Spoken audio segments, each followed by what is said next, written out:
Welcome everybody to another episode of No Leftovers and No, rewind the time. I usually say no leftovers. Alright, it's kind of early for this. It's an early morning. Hope everybody had a good week. Good weekend. Everybody was enjoying the football games on yesterday. So here today we're gonna do two videos. We're gonna do one that we're gonna do back to back. Pretty soon in 2 weeks, what's coming out, Colston? Dogman and Hard Eyes. Hard Eyes, man. We can't wait. We already got the tickets to go see Hard Eyes. Super excited about seeing that.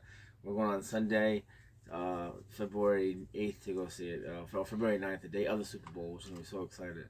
So today our first video that we're going to talk about is we're getting one step closer to finishing our Freddy. Just one more movie. We're getting super close to finish our Friday the 13th series.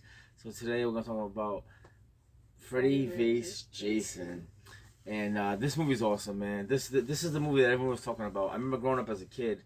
Obviously, Colston isn't even born yet. But I remember growing up as a kid. This is the movie that everybody was talking about. But before we start that, Colston, hold on. This is the shirt that we were waiting for Gobs. We were super excited. I've got the hoodie on. Colston, get up there and show that shirt. Friday the 13th, Part 5, A New Beginning. This one, Sam Coyne has been just killing it with these shirts. And I was super excited when this one came out. We waited all year, and literally it came out the last week of December. So, look at there he is, man. I love this shirt. I got the poster. I got the hoodie on. Colston's got the shirt. I mean, love that shirt.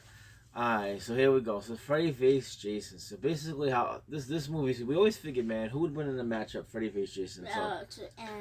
To be honest with you, none of them won. Yeah, well because you don't get to that point. Yeah, we will. You don't tell them right away.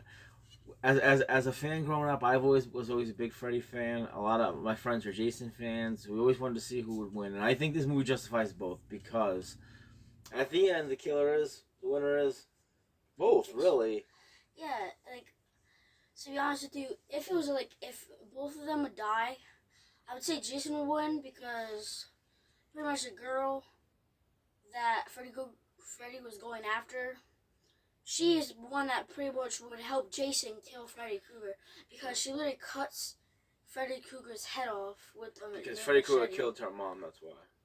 Yeah, and this movie is also funny too, but the worst thing about this movie is that girl is what's her name again? Which one? The black one. I can't think of her name. She's from Destiny's Child. She's actually... Yeah, she was so annoying in this movie. Well, she had a lot of annoying lines, but... So basically we always wondered, how can these two get together? How can Freddy face Jason? How can we make the storyline to get together? And it started off with New Line Cinema's got the rights. Because Paramount Pictures had the rights to Jason for a long time. Until New Line stepped in and they bought the rights. So the story basically is Freddy gets his power off of fear. So all the kids on Elm Street for a long time stopped talking about Freddy. So Freddy disappeared. Because if you don't talk about him, if you don't fear him, you can't give him his power. So Freddy checks the depths of hell to look for the ultimate killer. And the ultimate killer he finds is Jason. So he sends Jason pretty much to do his work. And so he figures Jason will get the blood, but I'll get the glory. Until Jason doesn't stop killing. He keeps killing and killing and killing and killing. And Freddy gets really upset about it and wants to stop him, but he can't stop him because you get two killers that are unstoppable, and then they battle each other. And that scene, and I want to say her name is Laurie. I could be wrong, but I think her name is Laurie. But when Laurie pulls Freddy out of the dream world and into reality, when they're in that shack and there's fire everywhere and Jason's coming after Freddy, that fight scene is just amazing. I get goosebumps. Yeah, there's fire over the cabin, and the cool thing. Awesome fight scene. The fire was literally circling in the circle, and they were just standing in the circle of fire, and they're just fighting. Yeah, it's so cool. So okay, Colson. So a lot of awesome kill scenes in this movie. Yeah. So what was your favorite kill in this whole movie? Do have some good kills. I would say when Jason that guy that was emptying out the bottles of the sleep pills, and Jason just comes over and just cuts his body in half. Oh yes, okay. So this cuts his body in half. So there's a scene in the movie where Freddy is taking over somebody's soul, taking over somebody's body, and he's got these two he's got these two, I don't know, these two giant needles behind his back, and he's like, "Don't worry, I got this, bitch." And Jason's walking towards him, and Freddy, with his possessed body, takes the needles and jams them in Jason and knocks him out to sleep. And one swipe with Jason's machete, this splits this guy's body in half. That is an awesome kill.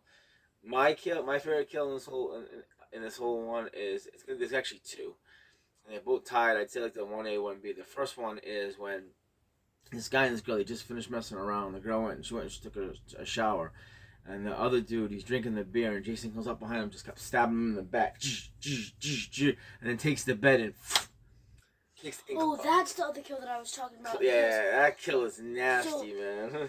There's actually, because I know that's from, and that, so there's like a Freddy Krueger theme park all the way in like California and New Jersey, and it's a park of every single Freddy movie and every single Jason movie, and the Jason section had that part when the bed was like flipped, and it also had that in the Freddy section because they're pretty much the same thing. Sure. But yeah, that was the second kill. I only said I had one because I was trying to remember, because I remember when that happened. Yeah, I love that, man. I think Jason just takes the body and pulls it together, and you can see Troy. You can see Troy's legs, and oh, dude, awesome kill scene. And my 1B to my, because that'd be 1A. The 1B is it's actually kind of stupid, but I just like what it looks. Jason's on fire, because they're having this big rave, and they're at this barn. And Jason's on fire, and all of a sudden he's just slicing people up through this party, and this one guy is in front of a beer keg. I just like the way it looks, and he slices the guy down with the machete. Yeah. And cuts right through him, and cuts right through the guy, and then right through the beer keg. And as Jason's still cutting people up, the beer keg is shooting at him, and it's cooling him off from fire. It just looks really cool. Just an awesome looking scene. Whoever directed that scene, just an awesome scene. Another thing that's kind of cool, which kind of sucks about this movie, is Kane Hodder is known for playing Jason.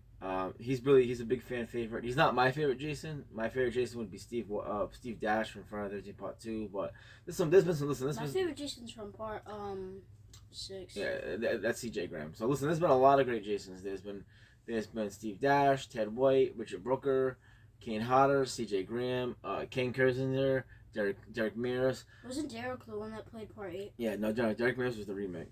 So Kane Hodder, he's played Jason from Part 7 on. So Kane Hodder did Friday the 13th Part 7, 8, 9, 10, but he didn't do the remake. But everybody loves Kane Hodder. He did 10? Yeah, Kane Hodder should have been the Jason in this, because Robert Englund did play the Freddy. And no knock on the guy who played Jason in this movie was Ken Kersinger. He actually was the stunt double for Kane Hodder. So it's not like they didn't have anybody that did. It's not like they never had anybody that played Jason before. It just would have been really cool to see Ken Hodder do it, because he really fought for this movie, and to not get him, unfortunately, Ronnie Wu, who's the director of this movie, he didn't care. That's another thing. I think that they got a director that did like a lot of Hong Kong movies, and he made this movie look like a fight movie. Not the greatest choice. I think they should have went with someone that's actually filmed one of these movies before. But regardless, awesome movie. At the end, it looks like Jason won because he's holding Freddy's head, but really Freddy gives a wink to the camera. So it's kind of a tie, I say. I think it pleased both Freddy and Jason fans. So. Okay, Colston, so here's my questions. 1 out of 10. What would you rank this movie? I would give it a 7. Yeah, I'd say a 7. I'd say like a 7.5. It's really good, but it's not awesome, but it's really good. It's definitely worth your time watching. The only reason I say that is because I feel like original movies of Jason where there's just Jason, I prefer better. I like the Freddy vs. Jason, I like versus movies, like Shazam and stuff. Like, I like that. And it's just that I would prefer like Jason by itself. Yeah, no, that's okay. Killing on his own. No, I would have said like a 7.5. So no, perfect. Okay, if NECA made a figure of this, would you buy it? Yes, because you have it. They do have it. I have it. So eventually, Colston will have it. And we will. And the only Jason NECA toy that I have is Part 7. Yeah, we are. Because I just love Part 7. We are gonna showcase Colston's toys. He wants to do like mine, and we want to get a little bit more and stuff. So we will showcase them eventually. And that I think the only two questions. Yes, the favorite kill. Yeah. What would you rank it? And Nekato. Yep. All right, guys. So listen, we're gonna head out of here because Coulston's got school, but we got another video to do before that. So I hope everybody has a great day. And what do we say, Coulson? Make sure to like and subscribe. And until the next time. Deuces. Peace, man. Take care, guys. God bless.